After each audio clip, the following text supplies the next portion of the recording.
Kung minsan, kung sino pa sa tingin mo ang iyong mapagkakatiwalaan, ay sila pa pala ang sinisiraan ka. At yung hindi mo naman kaibigan, ay sila pa pala ang iyong mapagkakatiwalaan. Ikaw, minsan ka na bang siniraan ng sarili mong kaibigan? Yung naiinggit sila sa'yo sa hindi mo maisip na dahilan. Kung ganon, ay tunghayan mong storyang ito na tiyak ay kapupulutan mo ng aral.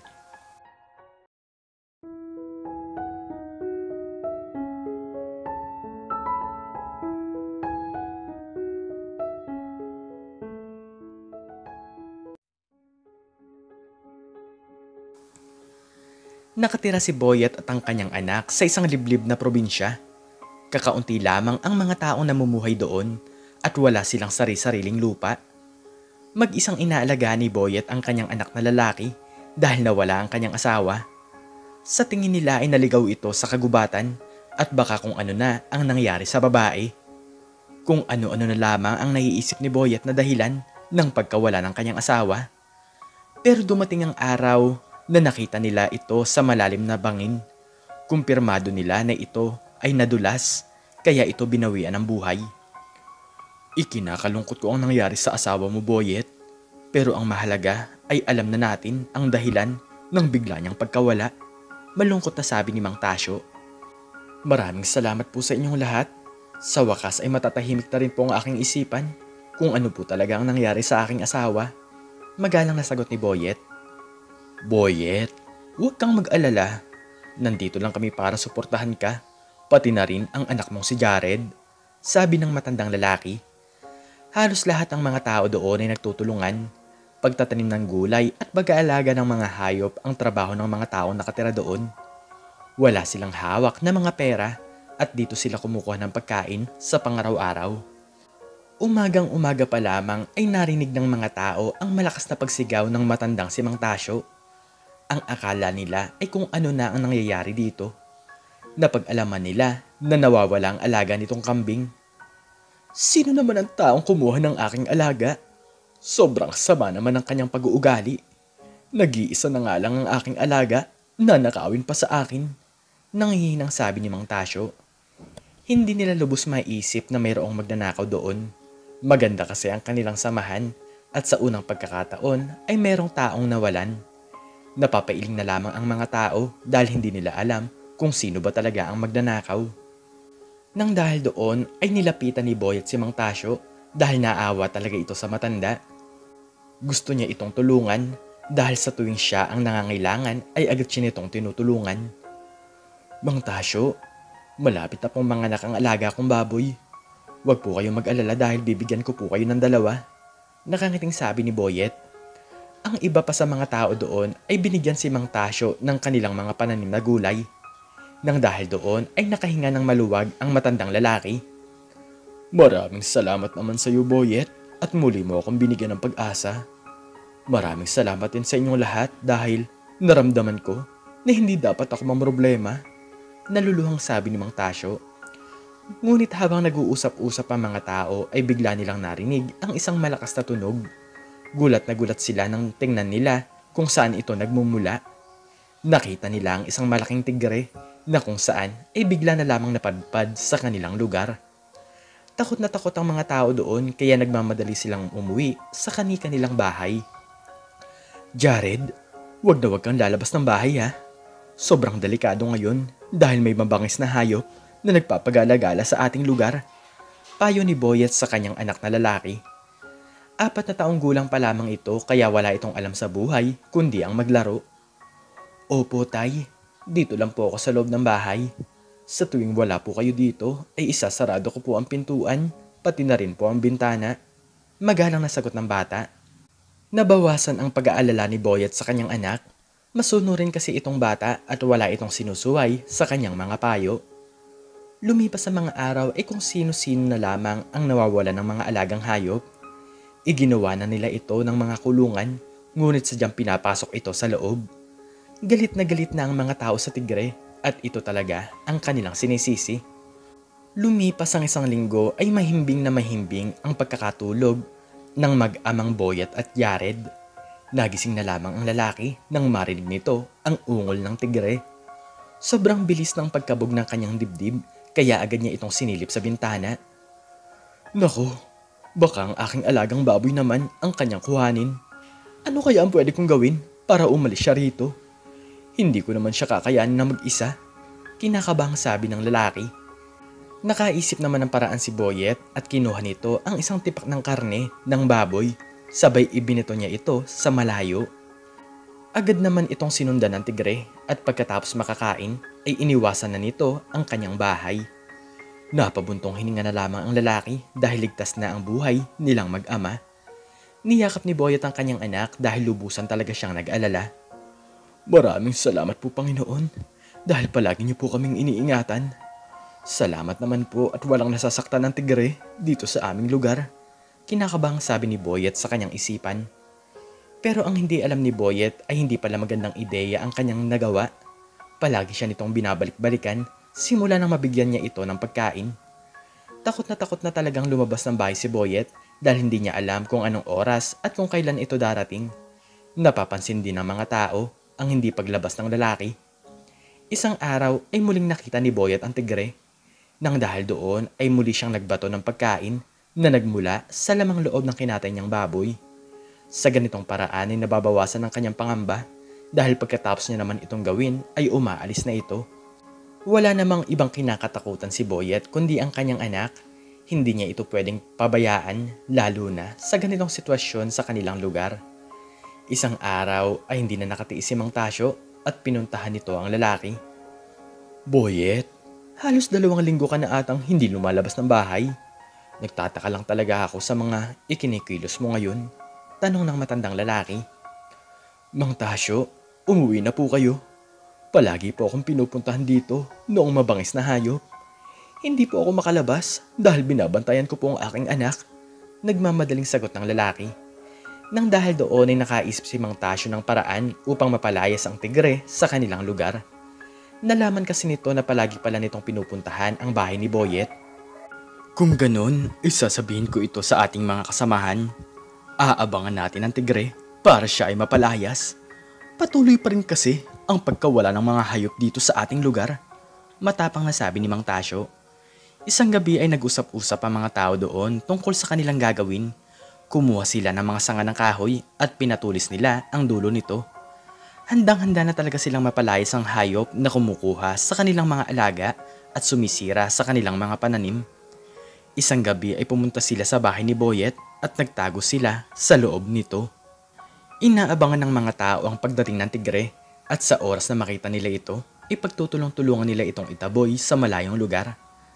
Sa tagal ng kanilang pag-aabang ay isa-isa na silang nakakatulog nang bigla nilang marinig ang boses ng mabangis na hayop. Nang magising si Mang Tasyo ay isa-isa nitong ginising ang kanyang mga kasamahan. Maganda na kayo sa ating gagawin. Tandaan nyo na dapat ay walang masasaktan. Wala tayong ibang gagawin kundi ang magtulungan. Mahinang boses ni Mang Tasyo. Tumangot-tango naman ang mga kalalakihan at naghihintay na lamang sila ng tamang pagkakataon. Nang makalapit na ang tigre ay nagsilabasan na sila, dala-dala ang mga pinatulis nilang kahoy. Mabilis na tumakbo ang tigre sa kagubatan at sinundan ito ng mga tao. Nang dahil doon ay mag-isang naiwan si Jared sa loob ng kanilang bahay. Nagising na lamang ito at nakita niya na wala sa kanyang tabi ang kanyang tatay. Tay, saan po kayo pumunta? Sobrang dilim po dito sa loob at wala po ako masyadong makita. Natatakot na sabi ni Jared na napapakamot pa sa kanyang mga mata.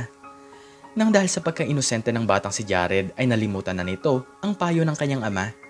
Lumabas ito ng bahay upang hanapin ang kanyang tatay. Narinig niya naman ang boses ng mga tao at sa tingin ng bata ay mayroong kasiyahan. Agad din siyang pumunta sa kagubatan at sinundan nito ang boses ng mga tao na kanyang naririnig. Ngunit hindi napapansin ni Jared na naliligaw na siya. Humihina na ang boses ng mga tao na kanyang sinusundan. Walang nagawa ang bata kundi ang umiyak na lamang. Sigaw ito ng sigaw pero walang nakakarinig sa kanya. Tay, saan po ba kayo pumunta? Hindi ko na po malaman kung paano po ako makakauwi sa ating bahay.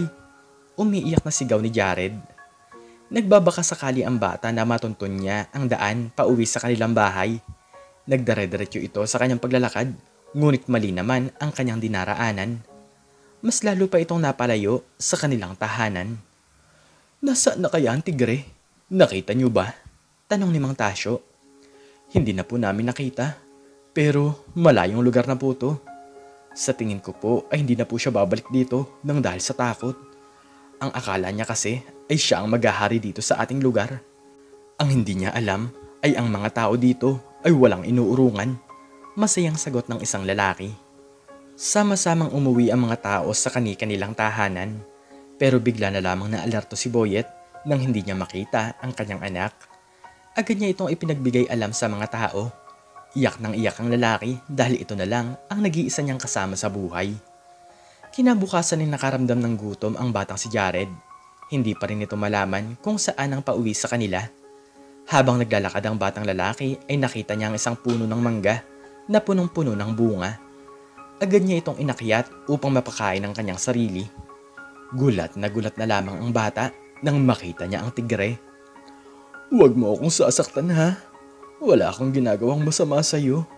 Kinakabang sabi ni Jared at napayak na ito nang dahil sa sobrang takot.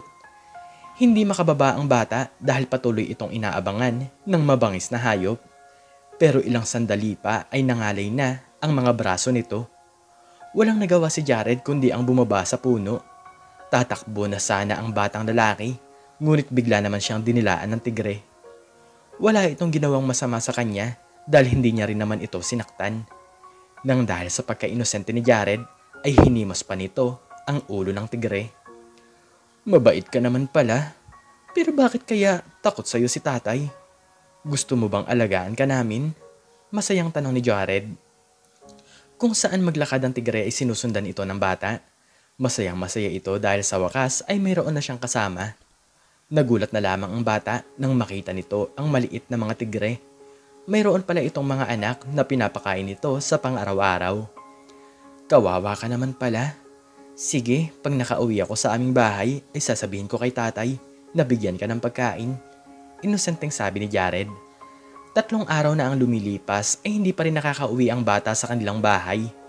Nabubuhay naman si Jared sa pamamagitan ng pamimintas nito ng bunga sa mga puno. Alalang-alala na talaga si Boyet sa kung anong nangyayari sa kanyang anak.